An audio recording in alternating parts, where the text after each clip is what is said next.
Alors, je m'appelle Florence Collémont, j'ai 27 ans, oui c'est ça, 27 ans. Je suis apprentie bijoutière. Enfin, j'ai fait des études en bijouterie, mais malheureusement, à cause de ma maladie, je ne peux pas la pratiquer. Et donc, la maladie, c'est la mucoviscidose, qui est une maladie mortelle et incurable, qui touche principalement les poumons et le système digestif. Et qui se dégrade assez rapidement ces temps-ci, malheureusement. Actuellement, à l'instant, je n'ai plus besoin d'oxygène, mais tu m'aurais vu il y a 2 jours, j'en avais encore besoin pour pouvoir respirer au quotidien. Je suis, comment on va dire, fort encombrée au niveau pulmonaire, et j'ai des difficultés en question, comment on va dire, question digestive. Je ne peux pas digérer les graisses, donc j'ai besoin de médicaments pour ça. Et aussi, j'ai de moins en moins d'appétit. Donc, on doit me nourrir via un système qui va directement dans l'estomac. Ici, à l'hôpital, j'ai plusieurs aérosols par jour. 2 aérosols, un matin et un soir d'antibiotiques. Un avant chaque kiné, donc 2 kinés par jour également, qui sont des kinés respi, donc pour pouvoir me faire m'aider à sortir ce qui est dans mes poumons et ce qui me bloque, ce qui m'empêche de respirer. Et aussi, évidemment, il y a tout ce qui est petit traitement en plus, en bonus, comme par exemple devoir laver les fosses nasales et devoir stériliser tous les appareils que j'utilise, devoir faire attention aussi à prendre évidemment tous les médicaments par voie orale. Et alors, quand je suis chez moi, c'est un peu plus léger. Je n'ai qu'une kiné par jour et un aérosol. Je supporte ma maladie un peu ces temps-ci plus difficilement parce qu'elle commence à devenir plus intense et elle m'empêche de pouvoir continuer à avoir une vie normale. Mais sinon, en général, je vais dire que c'est un quotidien, quoi. Je l'ai en permanence. Je ne vais pas dire que je ne l'ai pas vécu sans, mais c'est un peu ça, quoi. C'est ma vie, c'est ainsi, ça se passe, et je fais avec. On va dire que parfois j'ai l'impression que les autres sont plus désolés que moi pour ce qui est de la maladie. Mais mes amis s'en foutent très bien avec, je fais très bien avec, on fait avec, voilà, la vie se passe. Alors, pour être jalouse des autres en bonne santé, non. Mais par contre, parfois, je suis un peu en colère quand je vois des personnes qui sont en très bonne santé faire n'importe quoi avec leur santé. Quand je vois des personnes qui fument à tort et à travers, je n'aime pas quand les gens font vraiment un mauvais usage de leur santé, de leur bonne santé. Parce que je me dis, ils n'imaginent pas la chance qu'ils ont d'être en bonne santé. Ils n'imaginent pas à quel point c'est intéressant, à quel point c'est bien, à quel point il faut chérir sa santé. Et c'est assez bête, mais voilà, moi je me dis, je leur ferai bien la leçon. Mais j'essaie de me retenir, voilà. J'arrive très difficilement à me projeter à long terme parce que je me vois au maximum dans 1 an ou 1 an et demi. C'est compliqué d'imaginer ce qui va se passer chaque fois, à chaque étape de la maladie. Comment est-ce qu'on va devoir s'arranger, nous? Qu'est-ce que ça va pouvoir... qu'est-ce que ça va nous empêcher de faire? Qu'est-ce que je vais pouvoir encore faire? Et ainsi de suite. Donc, par exemple, un exemple concret, si un jour j'ai besoin d'avoir de l'oxygène en permanence chez moi, est-ce que je vais encore pouvoir habiter à un endroit au 2e étage? Parce que pour l'instant, j'habite au 2e étage. Est-ce que... ainsi de suite, tout ce genre de petites questions m'empêchent de pouvoir avoir vraiment un objectif Parce que je ne sais pas si je vais pouvoir le faire, si même ce sera encore faisable. Donc, au maximum, je dirais 1 an et demi, mais pas plus. Au départ, je pensais que je pourrais vivre à très longtemps, et alors que tout évoluerait au fur et à mesure des années, que de nouveaux médicaments apparaîtraient, et que je pourrais me soigner et vivre comme tout le monde. Et puis au fur et à mesure, les choses sont arrivées, et c'est plus compliqué. Mais c'est... Comment dire? J'ai toujours eu l'idée que la maladie allait finir par être difficile de vivre. Mais je n'avais pas l'idée que ça allait aller, à la vitesse à laquelle ça allait aller. Je n'avais pas idée de la vitesse à laquelle ça allait aller. Parce que, au fond, c'est ce genre de choses que personne ne dit. Jamais les médecins, jamais les aides-soignants, ni quoi que ce soit, ne vont dire « Oh, excusez-moi, madame, mais en fait, vous n'avez à avoir que 5 années à vivre bien, et puis après, ce sera un enfer. » C'est compliqué aussi de pouvoir savoir en quoi est-ce qu'on a confiance. Si j'ai les croyances, par exemple, dans le fait que je vais en permanence pouvoir garder, je ne sais pas moi, une attitude et un physique plus ou moins normal, c'est possible. Pour moi, c'est pour l'instant une croyance que j'ai. C'est quelque chose que je vais garder. Maintenant, les croyances dans la vie en général, non, elles n'ont pas changé, elles ont toujours été les mêmes. Donc, pas vraiment de grande confiance dans la vie, on va dire. Ma maladie m'a apporté déjà beaucoup de choses concernant le fait de pouvoir savourer les choses aussi. Et le fait d'être d'apprécier les petites choses de la vie. Parce qu'on n'imagine pas à quel point certaines petites choses peuvent être vraiment importantes à partir du moment, sauf quand elles se perdent, on va dire, quand elles nous échappent. Ma maladie m'a apporté beaucoup de choses concernant, par exemple, quand j'étais enfant, le fait de ne pas pleurer parce que j'ai perdu quelque chose, de ne pas pleurer parce que j'ai cassé quelque chose, mais plutôt d'être heureuse parce que je l'ai eu pendant un temps. Parce que c'est quelque chose aussi que j'ai en permanence. Donc, par exemple, maintenant, je ne saurais plus courir parce que je n'ai plus de souffle. Mais je suis contente d'avoir pu le faire pendant bien longtemps, quand j'étais plus jeune, quand j'étais enfant. Et je pense que c'est une bonne chose de ne pas regretter de perdre au fur et à mesure. La mort en tant que telle représente pour moi un aboutissement. C'est un moment, un grand calme. Ce n'est pas quelque chose de mauvais. C'est une fin qu'il faut bien, une fin en tout. Mais malheureusement, ce qui me fait plus peur, c'est la période avant la mort. Qu'est-ce qu'il va arriver? Est-ce que je vais souffrir? Combien de temps est-ce que je vais souffrir? Est-ce que mes proches vont pouvoir réussir à passer outre? Ou est-ce qu'ils vont souffrir avec moi? Ce sont des choses que j'ai beaucoup plus peur que la mort. La mort en elle-même, je la vois plus comme quelque chose d'apaisant. Comme un grand soupir, quelque chose qui finit. Finalement, c'est plutôt quelque chose de bien. Mais pas forcément aussi bien que la vie. Le mot mort provoque pas vraiment des mauvais souvenirs ni des bons souvenirs.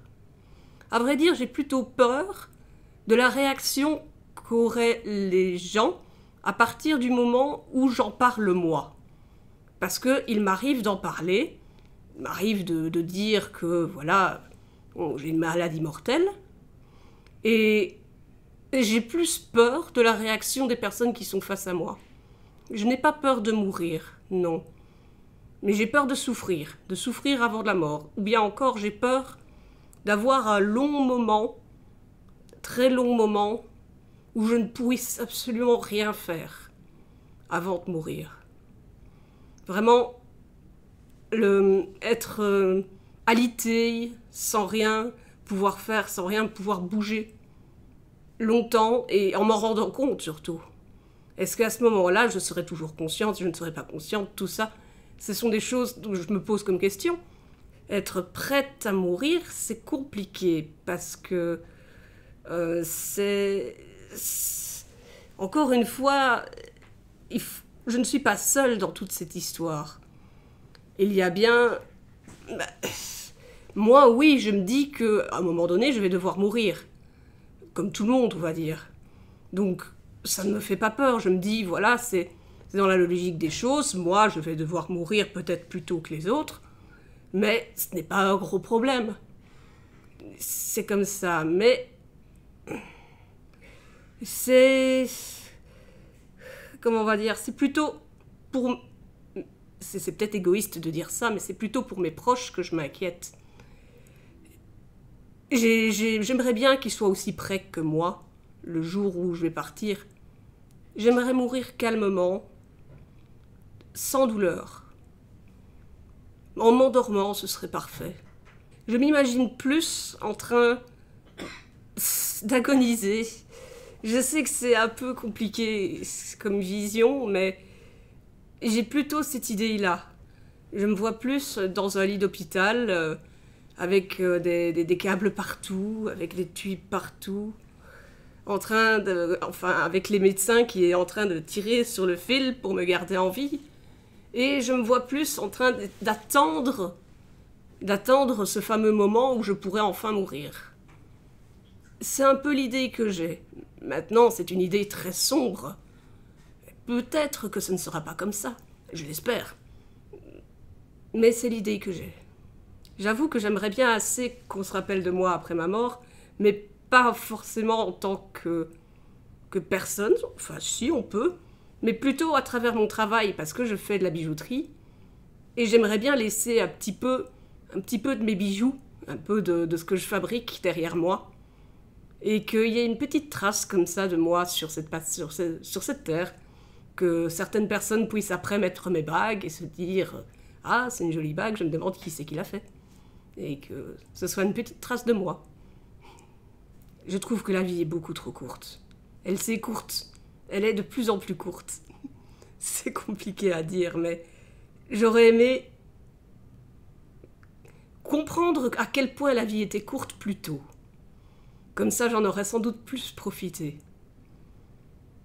Mais pour moi, vraiment, il faut profiter de chaque instant parce que on ne se rend pas compte à quel point tous ces instants ont été perdus, sauf à partir du moment où on ne peut plus les récupérer. Je pense que la mort effraie beaucoup de gens parce que c'est... comment on va dire? C'est quelque chose qui n'est pas compris. Évidemment, il y a toutes les croyances religieuses autour de ça, mais jamais personne ne va dire avec certitude « Moi, je sais ce qui va se passer à la mort ». Personne ne le sait. Et je crois que c'est ça qui est surtout terrifiant, c'est de ne pas savoir ce qu'il y a après. Je crois que pour les animaux, c'est plutôt un réflexe au départ, et puis peut-être que lorsqu'ils sont face à leur mort, ils ont peur. C'est quelque chose de compliqué à exprimer, mais j'ai connu un chat qui, par exemple, devait être piqué parce qu'il était vraiment très malade, mais il refusait de mourir. Il a fallu le calmer, l'adoucir, le caresser pour qu'il accepte finalement de mourir. Et je pense que les animaux ont aussi peur de la mort. Si mon chat venait à mourir, je crois que mon compagnon serait sans doute beaucoup plus peiné que moi. Parce que j'ai du mal à avoir de la peine pour la mort de quelqu'un ou de quelque chose. Parce que pour moi, je me dis qu'il est tranquille, il est calme, il est dans... Au fond, il ne souffre plus. Il ne faut pas ne pas penser au futur, mais il ne faut pas ne pas vivre dans le passé non plus. C'est-à-dire, L'instant, il est là, il est maintenant, c'est maintenant qu'il faut être heureux. C'est sûr, il ne faut pas penser plus tard je serai heureux. Non, l'instant, il est maintenant. Le plaisir doit être pris quand on peut le prendre. Sinon, on ne peut pas passer du temps à dire je serai heureux plus tard. Je vais accumuler de l'argent pour être heureux plus tard. On ne sait jamais si plus tard on pourra être heureux. Pour moi, il faut vivre l'instant présent, surtout, et essayer au maximum d'être heureux sur le moment même. J'ai entendu un jour une phrase assez sympathique qui me disait on va tous mourir. Oui, mais tous les autres jours, on va vivre. C'est intéressant parce que c'est vraiment pour moi une philosophie intéressante. Il faut vivre tous les jours, mais il ne faut pas penser en permanence que on va mourir. Ça peut freiner beaucoup de gens, ça peut freiner beaucoup de choses. Si je me dis, ah oui, mais peut-être que dans un mois, je ne serai plus là, donc il faut que je dépense mes sous maintenant, ça peut empêcher énormément de faire énormément de choses, mais en même temps, il ne faut pas engranger pour vivre uniquement dans le futur. C'est un équilibre à avoir. La mort doit être présente, parce qu'on ne doit pas l'oublier, mais elle ne doit pas guider nos pas. Il faut surtout penser être heureux sur le moment même, je pense. Je pense vraiment qu'on n'en parle pas assez. Énormément de personnes ont peur même de prononcer le mot mort, parce que c'est quelque chose de tabou actuellement.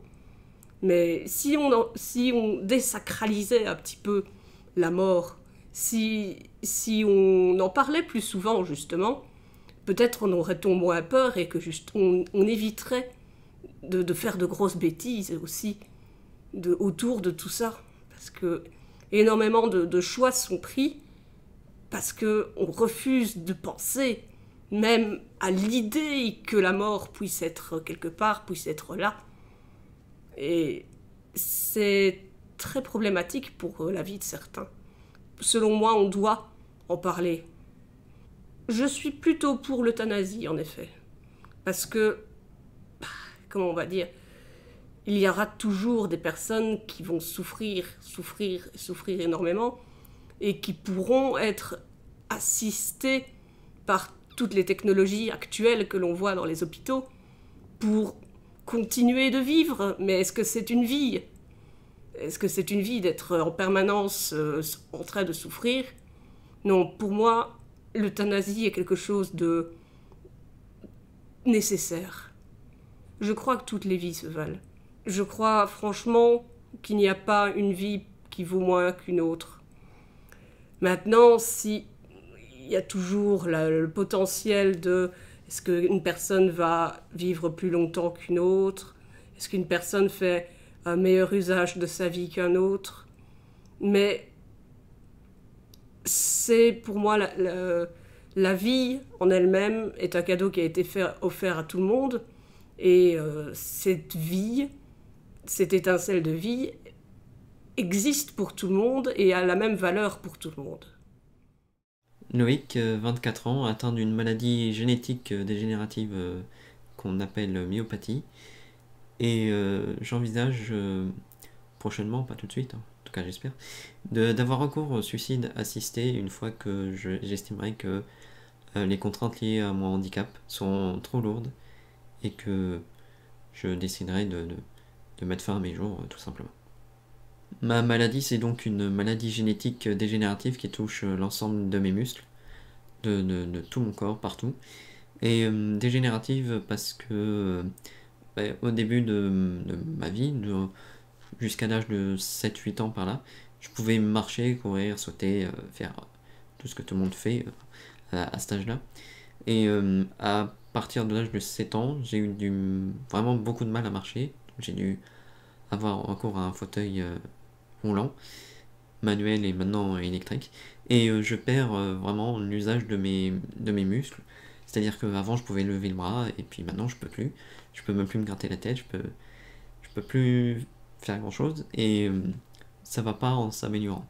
Petit à petit je vais perdre vraiment l'usage de mes de mes bras, de mes mains, tout ça. Et puis à terme, vraiment, c'est les capacités vitales qui vont être touchées, la respiration, le cœur et tout ça. Mais pas tout de suite, j'espère. Mes contraintes, elles sont assez nombreuses. Ça va de l'impossibilité de me lever le matin, de me mettre dans le fauteuil, de lever un bras pour me gratter la tête, comme je l'ai dit tout à l'heure. J'ai de plus en plus de mal à manger, à boire aussi. Il me faut de l'aide pour tout, pour ouvrir une porte, pour m'attraper un objet, pour m'aider à pratiquement tous les gestes qui sont censés être faciles, qui pour moi sont difficiles. Même jouer à la console, ça devient de plus en plus difficile avec la manette. Et voilà quoi. C'est des contraintes tout le temps sur tous les gestes. Et tous les matins, du coup, pour me lever, j'ai des services d'aide qui viennent tous les matins. Le soir, c'est pareil, il y a tout le temps quelqu'un qui vient pour me coucher. Et puis j'ai des séances de kiné aussi 3 fois par semaine qui viennent ici à domicile. Et jours de douche aussi, et tout ça, qui sont faits avec des services d'aide. Voilà. Avec beaucoup de personnes, il y a 17 passages dans la semaine pour venir m'aider, le kiné, les aides du matin et du soir. Le seul moment où je suis tranquille, c'est la nuit quand je dors. Pour faire simple. Comment je supporte ma maladie, je dirais le moins mal possible. Parce que c'est pas facile tous les jours, mais j'essaye de garder le sourire, et puis il y a des trucs sympas à vivre quand même. Mais c'est assez compliqué de vivre avec ce handicap. Au jour le jour, c'est tout le temps. Il n'y a pas de grève, il n'y a pas de vacances, il n'y a rien, c'est tous les jours. Et il y a des jours plus difficiles que d'autres, donc comment je vis mon handicap, je dirais le moins mal possible. C'est la meilleure réponse que je puisse donner. Je jalouse pas du tout les autres sur leur meilleur état de santé parce que c'est pas utile d'être jaloux, c'est comme ça. Personne n'y peut rien, j'y peux rien, personne d'autre n'y peut rien. C'est comme ça, je suis handicapé, je suis malade, mais tant pis, voilà, c'est comme ça. Donc je suis pas jaloux, je suis envieux, j'aimerais faire comme eux, j'aimerais courir, sauter, tout ça. Mais après, je suis pas vraiment jaloux, quoi. C'est pas de la jalousie, quoi. C'est juste, j'aimerais bien faire comme ça, mais je vais pas leur en vouloir parce que eux le peuvent et moi non. Me projeter à long terme, c'est très difficile. Moi, je le fais jamais. J'aime pas du tout me projeter à long terme parce que je sais pas ce que je pourrais faire dans 5 ans, ce que je pourrais pas faire dans 5 ans. Donc, mes projets, c'est sur 1 an, 2 ans maximum et c'est tout, quoi. Parce que j'ai pas envie de me projeter plus loin parce que ça voudrait dire qu'il faudrait que j'imagine comment je serai et c'est déprimant parce que je sais à peu près comment ça va évoluer et j'ai pas envie d'y penser. Je préfère vivre au jour le jour et puis faire des petits projets à 1 an, 2 ans et puis c'est tout. Mais pas de gros projets à long terme. Projet professionnel, c'est pas vraiment la priorité. J'ai pas de projet.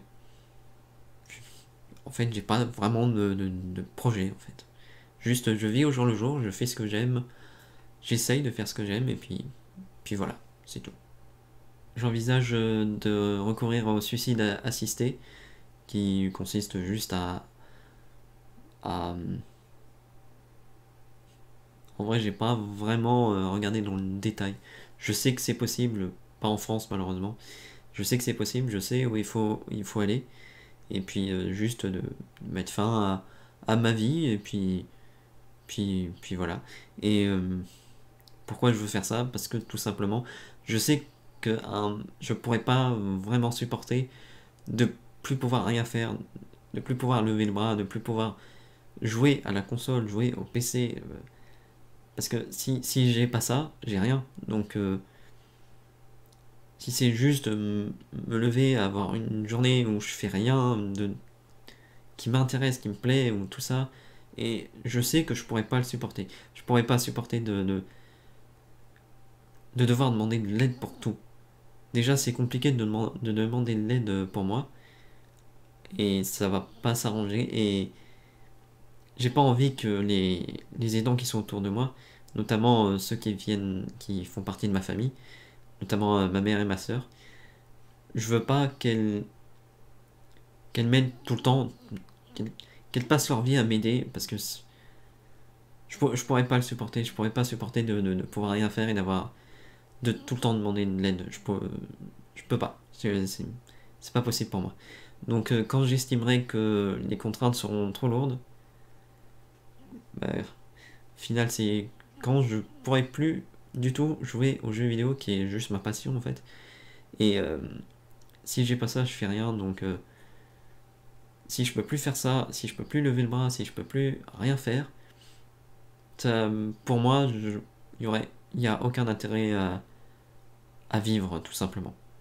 Et voilà quoi, c'est tout. Les contraintes liées à ma maladie vont s'accentuer, et le point de non-retour, le moment où je dirais que ça sera plus possible vraiment, c'est vraiment la limite. C'est l'assistance respiratoire tout le temps, tout simplement, tout au long de la journée, la nuit, tout ça. Et j'ai pas envie de ça du tout. Puis à terme, le truc le plus vraiment le plus dur, c'est vraiment l'extrême, c'est une trachéotomie. J'ai aussi perdu mon père il y a 10 ans, en 2008, en août 2008. Il était atteint d'un double cancer poumon et cerveau. Et il est décédé en 2008, en août. Et voilà, ça a été quand même assez difficile parce que c'était mon père, quoi. Euh, et malheureusement, il n'était pas dans la même région que moi, vu que mes parents étaient séparés. Donc c'était assez compliqué. Quand je l'ai appris, il y a eu plusieurs sentiments, la tristesse, mais aussi la colère. Parce que on n'était pas dans un... Comment dire? À cette époque-là, en 2008, on n'était pas dans les meilleures dispositions, on n'était pas vraiment heureux, enfin, si je puis dire heureux.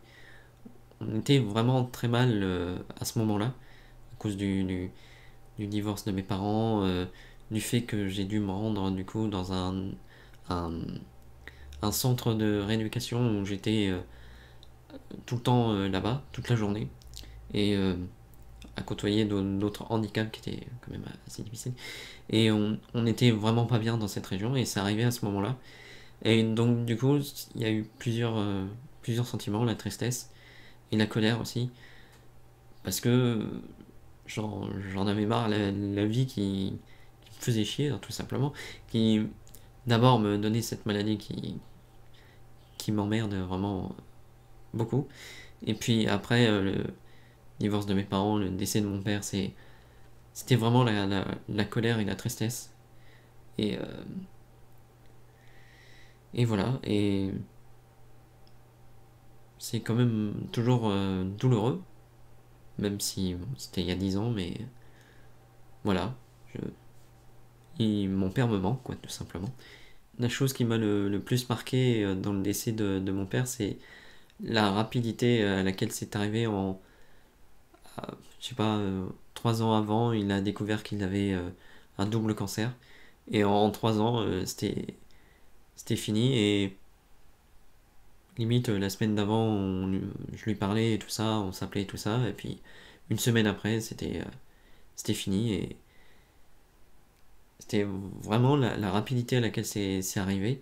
Et de voir mon père se dégrader à cause de cette maladie. Et ça, c'était assez rapide, et le changement a été assez choquant, j'ai envie de dire. Je me sens prêt pour ma mort, le plus tard possible, évidemment. Mais étant donné que c'est moi qui vais décider le moment où je vais mourir, ça change pas mal de choses, même tout en fait. Parce que je déciderai de mourir pour ce que je considère être une bonne raison. En tout cas, les raisons qui me conviennent. Et donc du coup, oui, je suis prêt à la mort. J'ai pas envie qu'elle arrive. J'espère qu'elle n'arrivera jamais si, par le plus grand des hasards, les recherches sur, sur un remède pour ma maladie arrivent à terme et qu'on trouve quelque chose. Mais pour l'instant, c'est pas le cas. Donc, si il faut, je suis prêt à mourir. Je pense que la mort est un sujet un peu trop tabou parce qu'on a du mal à en parler. Je trouve que quand quelqu'un parle de mettre fin à sa vie, il y a quand même beaucoup de personnes qui disent que c'est un choix égoïste ou un truc comme ça, qui pense pas aux proches et tout ça. Mais justement, faut en parler à ses proches. Faut vraiment dire les choses parce que sinon c'est tabou, on n'en parle pas et puis après on arrive devant le fait accompli et puis voilà. Et je trouve que c'est trop tabou. Faut en parler. Il y a pas, c'est pas ça. D'en parler, ça va pas déclencher la mort, donc il y a pas, faut pas que ce soit tabou. Faut en parler, c'est une chose normale, ça arrive. Il y a aucune raison que ce soit tabou. J'en parle avec mes proches. J'ai parlé de mon souhait de mettre fin à ma vie à un moment. Et voilà, on en a parlé, on a discuté. Mes proches sont d'accord, enfin d'accord. Ils acceptent mon choix et ils vont juste m'accompagner au mieux jusqu'au moment où je déciderai de mourir. Quand j'ai parlé du suicide assisté à mes proches, au début ils étaient, comment dire, tristes. Ils disaient ouais, bof, c'est pas pourquoi, enfin ils comprenaient pas trop. Mais après, au fur et à mesure d'en parler, ils ont juste accepté mon choix et ils m'ont dit on, on t'accompagnera et on respectera ton choix. Et, et voilà, mais ça a mis un petit peu de temps, évidemment. Personne ne veut voir. Mes proches, ils veulent pas me voir mourir précocement, j'ai envie de dire. Mais ils sont d'accord avec mon choix et ils m'accompagneront. Et même s'ils sont tristes, ils aimeraient que je vive jusqu'à ce que la mort arrive comme ça, paf. Mais ils sont d'accord avec ce choix. Je suis pour l'euthanasie parce que quand une personne, on sait qu'elle ne pourra pas vivre normalement, qu'elle est vraiment dans un hôpital et que de toute façon elle sortira pas d'ici et qu'elle va finir par mourir normalement, oui, je suis pour l'euthanasie parce que ça sert à rien de faire souffrir quelqu'un pour, j'ai envie de dire, pour rien. Par exemple, on a eu le cas avec Vincent Lambert, je sais plus comment il s'appelle, où, où il y a eu une petite bataille juridique, bref, pour, euh, pour euthanasier une personne qui était dans son lit d'hôpital qui pouvait plus parler, plus bouger, rien, et qui pouvait juste limite regarder le plafond et puis voilà. Je, je pense que c'est de la souffrance et juste voilà, il peut rien faire.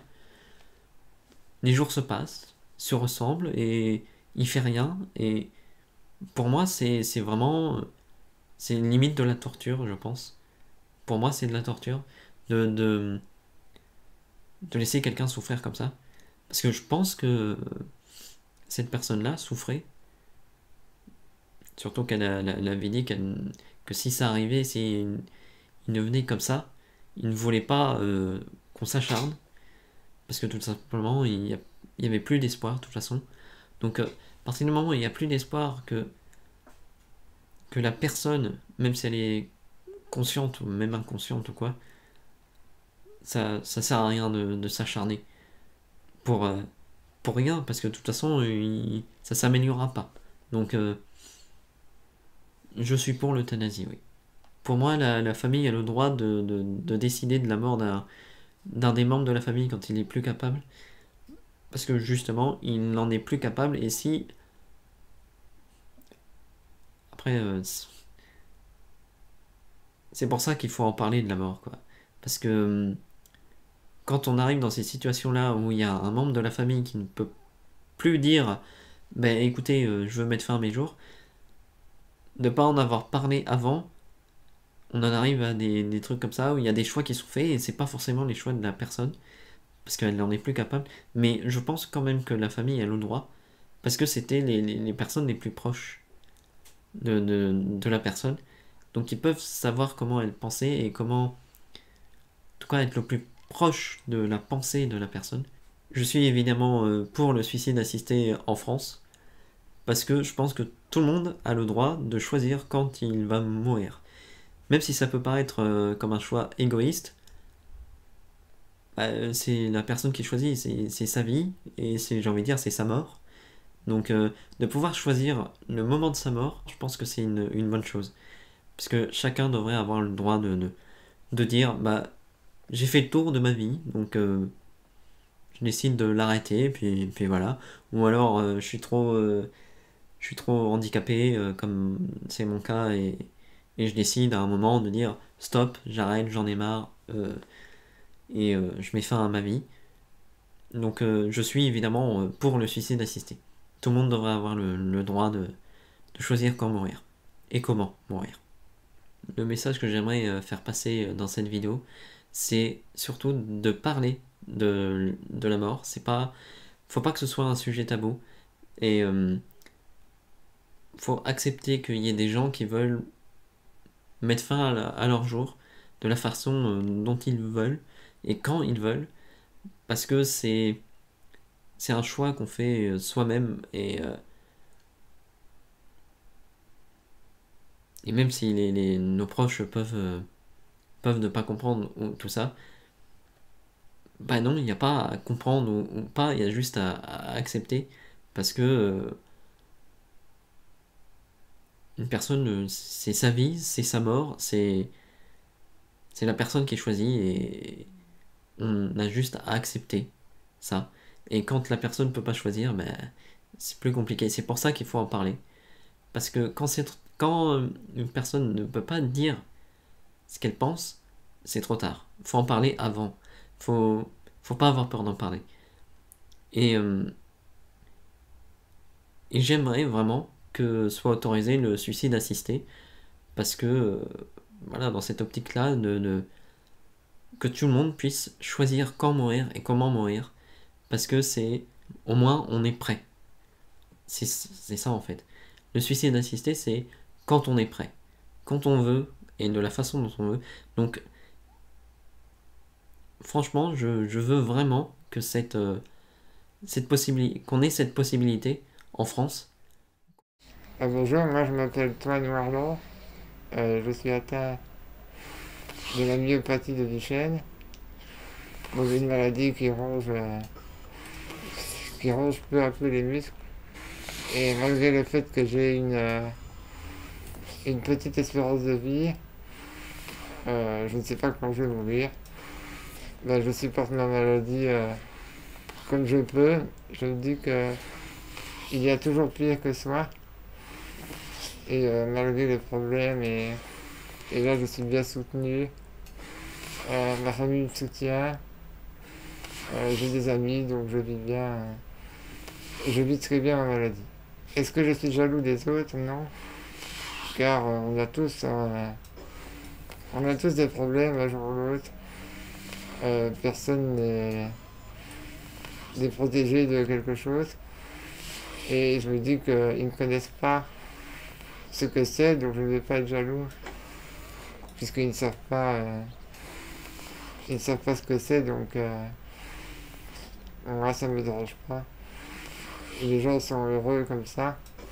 En fait, tant que les gens sont heureux, moi ça me va. Alors, est-ce que j'arrive à me projeter à long terme? Non, pas vraiment. J'essaye pourtant, mais j'ai beaucoup d'envie de voir le monde évoluer et tout ça. Et je me dis que je vais peut-être pas pouvoir voir tout ça. Donc j'ai un peu difficile de me projeter. J'arrive à me projeter 1 ou 2 ans dans le futur, mais à chaque fois j'ai peur. Et je me dis que peut-être l'année prochaine, ce sera fini.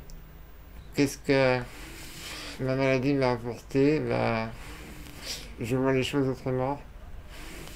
J'arrive à mieux relativiser. Le mot mort ne me fait pas grand-chose. C'est un sujet qui ne me fait pas peur de parler. Comme je le dis, à chaque fois, je ne pense pas que je me rendrais compte que je mourrais si je meurs dans mon sommeil ou autre, par exemple. Donc c'est pas quelque chose qui me fait peur. Oui, je trouve la vie courte. Je pense que même avec 80 ans, même sans avoir une espérance de vie limitée comme la mienne, je pense qu'on n'a pas assez. Même si c'est dans les choses normales, on va dire que de vivre 80 ans, puis on délègue et tout ça, mais je pense que on n'a pas assez déjà avec une vie pour tout faire, tout voyager partout où on veut. Et je pense qu'à la fin, on se dit toujours, ah, j'aurais peut-être pu faire ça ou ça. Alors moi, avec mon espérance limitée, j'ai envie de dire c'est encore pire. Il y a plein de trucs que j'aimerais découvrir, faire, voyager, mais des choses qui me semblent impossibles, que ce soit à cause de la maladie ou le temps qui me reste.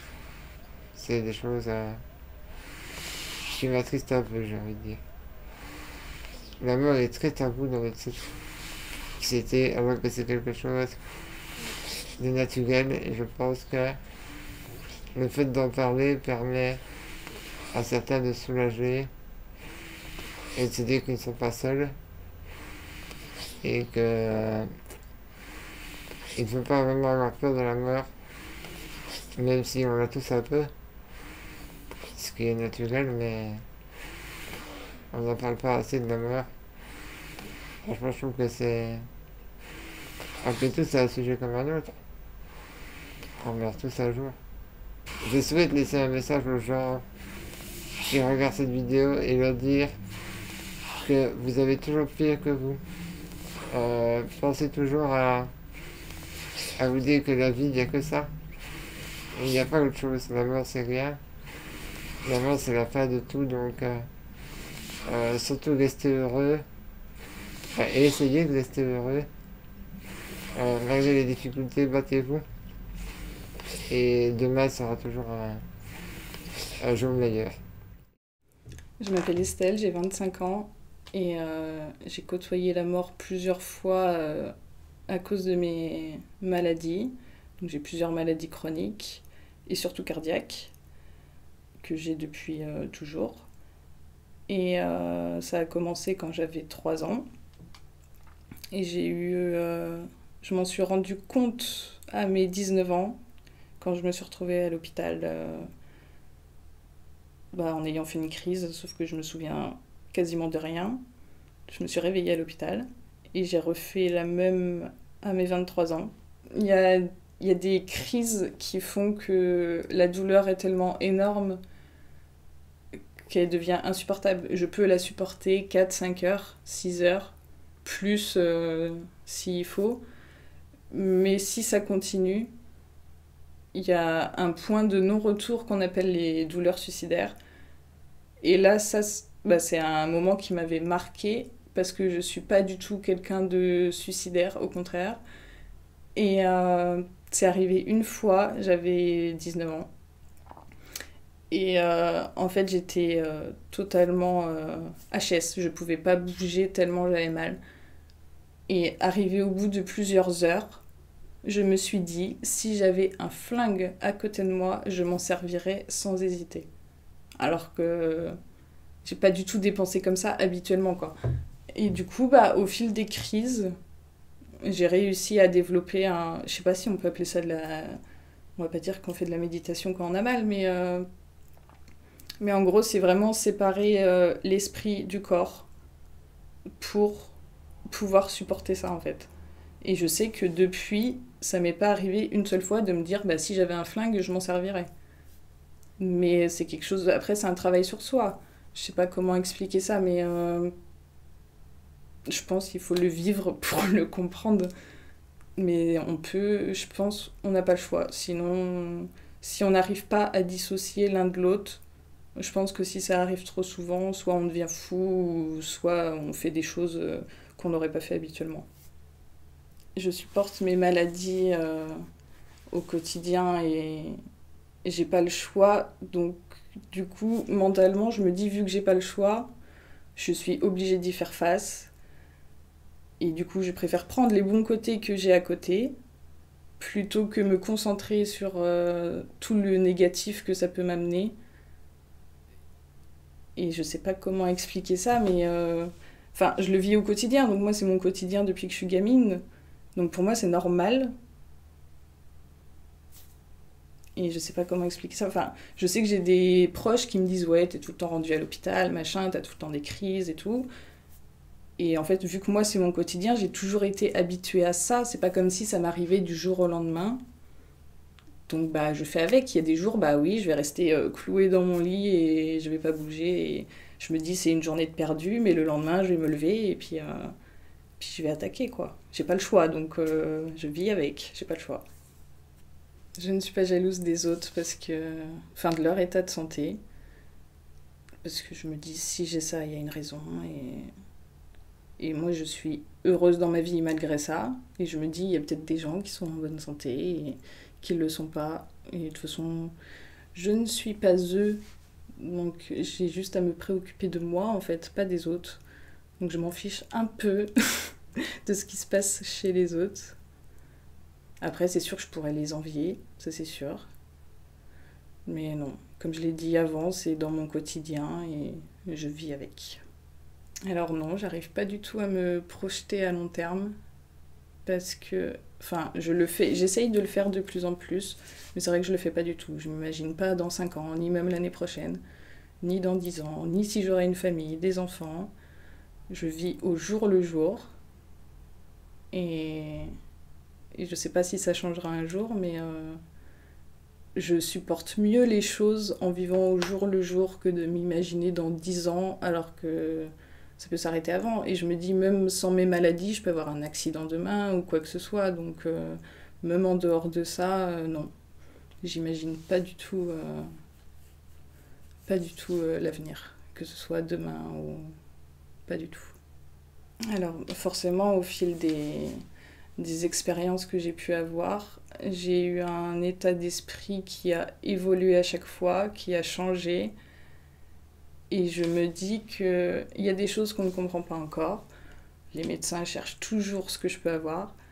Et donc oui, forcément, je me dis, il y a des choses qui nous dépassent. Donc niveau spiritualité, oui, forcément, il y a des choses où je suis beaucoup plus ouverte, même si c'est pas prouvé, rien du tout.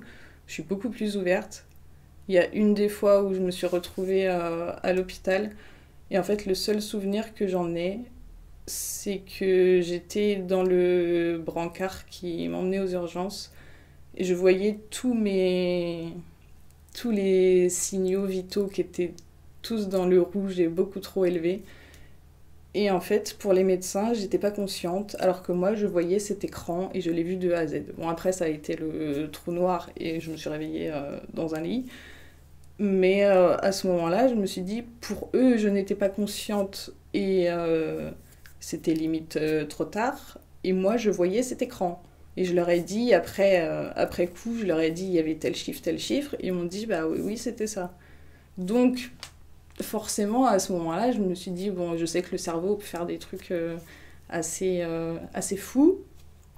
Mais quand on vit quelque chose comme ça, on est obligé de s'ouvrir à toutes les possibilités et d'avoir des croyances qui évoluent. Après, il faut savoir rester terre à terre quand même, mais c'est vrai que l'esprit est beaucoup plus ouvert et on évolue au fil de ces expériences-là. Je pense que toutes ces expériences, elles m'ont apporté déjà beaucoup de maturité. Parce que je sais que la première fois que ça m'est arrivé, j'avais 3 ans, donc forcément, j'en ai aucun souvenir. Et la première fois que j'ai fait vraiment face à ça, j'avais à peine 19 ans. Sur le coup, je m'en suis pas trop rendu compte de ce que ça pouvait amener derrière. Et en fait, quand ça m'est arrivé plusieurs fois derrière, Là, j'ai commencé à me poser beaucoup de questions. Et je sais que j'ai gagné en maturité très rapidement. Et d'ailleurs, on me dit souvent que je fais plus que mon âge ou que parfois j'ai une sagesse d'une personne de 50 ans alors que j'en ai 25. Mais non, je pense que ça m'a apporté beaucoup de maturité. Un regard différent sur les autres aussi, parce que c'est quelque chose quand on me voit au premier abord, c'est pas quelque chose qu'on voit, on se dit pas, ah bah tiens, elle est malade, elle a failli mourir et tout ça. Et du coup, je pense que ça m'a appris à ne pas juger. Ça a tout changé. Je suis pas du tout la même personne que justement avant mes 19 ans. Avant, je m'en foutais de tout. Ben, moi, je me suis retrouvée à l'hôpital à 19 ans, où on m'a dit vous devriez plus être là. Mais sauf que ben, moi, je suis arrivée là-bas, j'étais pas consciente, rien. Donc, sur le coup, j'ai rien compris. Et ça m'est arrivé une autre fois. Enfin là, ça n'avait rien à voir avec mes maladies. J'avais eu un accident de voiture. Et en fait, je me suis retrouvée aux urgences, pareil. Et j'ai eu 3 médecins qui sont arrivés dans ma chambre. Et ils m'ont dit, bah, on ne sait pas comment c'est possible, mais vous avez rien de cassé. Et les gens qui ont un accident sur cette route-là ou à cet endroit, ils n'arrivent pas vivants à l'hôpital. Et je me suis dit, ok, d'accord. Et j'avais pas un seul membre de cassé, j'avais rien du tout, enfin rien du tout. Rien du tout comparé à la mort, quoi. Et du coup, je me dis, ouais, c'est quand même arrivé. À ce moment-là, je me suis dit, c'est quand même arrivé plusieurs fois, que ce soit mes maladies ou même autre chose comme un accident. Et je vois les choses complètement différemment qu'avant. Après, c'est sûr que quand on a 18-19 ans, bon, on n'est pas encore mature, c'est sûr, mais je m'en fous moins des choses, un peu moins des autres. Ça m'arrive toujours. mais dans le sens où, non, je vais pas aller juger quelqu'un. Je vais essayer d'être bienveillante et juste être quelqu'un de meilleur que ce que j'ai pu être. On va dire ça comme ça. J'ai pas pour autant changé mon mode de vie. Je continue à vivre comme une personne normale. J'ai pas envie de dire normale, mais comme une personne normale. Parce que je me dis, j'ai pas besoin de savoir que je vais mourir pour faire quelque chose avant de mourir. Je le ferai quand j'en aurai envie. Je veux pas me dire, bah tiens, si je sais que je meurs demain, bah j'avais envie de faire tel voyage, je vais le faire. Non. Je continue à vivre ma vie. C'est peut-être une façon pour moi de... Comment expliquer ça ? Pas d'être comme quelqu'un de normal, mais de prendre le dessus sur ça, justement, et de me dire que bah, je peux mener une vie normale. J'ai pas besoin de faire des choses extraordinaires parce que je suis passée à côté, quoi. Alors oui, j'ai des instants qui me reviennent en mémoire. Enfin, en mémoire. Surtout en rêve et quand je fais des paralysies du sommeil. Alors j'en fais seulement quand je suis extrêmement fatiguée et que j'arrive à un point de non-retour de fatigue. Et dans ces moments-là, je revis des moments soit à l'hôpital ou vraiment de moments où je me vois morte. C'est quelque chose qu'on vit à l'hôpital. Et quand on se réveille, on se dit... Je suis chez moi, j'ai pas fait de crise, rien. Et pourtant, on a quand même... Les paralysies du sommeil, c'est tellement réaliste qu'on a vraiment l'impression que c'est quand même arrivé. Alors non, j'ai absolument pas peur de ma mort. Parce que la dernière fois que c'est arrivé... C'est pas vraiment arrivé du coup, mais je me suis dit qu'en fait, si je partais maintenant, je partais sereine. Parce que je suis bien dans ma vie, donc du coup, si je dois partir, bah, je partirai. Et je me dis, d'un côté, j'y ai échappé plusieurs fois, donc si ça doit arriver, bah, ça arrivera. J'ai déjà eu la chance d'avoir plusieurs chances. Donc non, j'en ai absolument pas peur, et si ça doit arriver, bah, ça arrivera. Et j'aimerais laisser une trace sur Terre de moi, notamment en écrivant un livre, ou même plusieurs. Mais après, c'est pas un projet de vie en soi. Enfin, j'ai envie de le faire Si ça arrive, ça arrivera et tant mieux. Mais si ça arrive pas, c'est pas une fatalité, quoi. Pour moi, la vie n'est pas trop courte dans le sens où, vu que je profite de l'instant présent et que j'ai pas peur de si je dois mourir demain, bah ça arrivera demain. Mais puis dans le sens où j'ai pas de gros projets de vie où je me dis avant de mourir je dois faire telle chose. Donc forcément, elle est pas trop courte. Je fais ce que j'ai des projets, mais je les fais sur le moment où j'en ai envie. Je vis l'instant présent, je fais ce que j'ai envie. Mais elle est pas trop courte dans le sens où je me dis bah j'ai 10 ans pour faire tel truc. Non, pas du tout.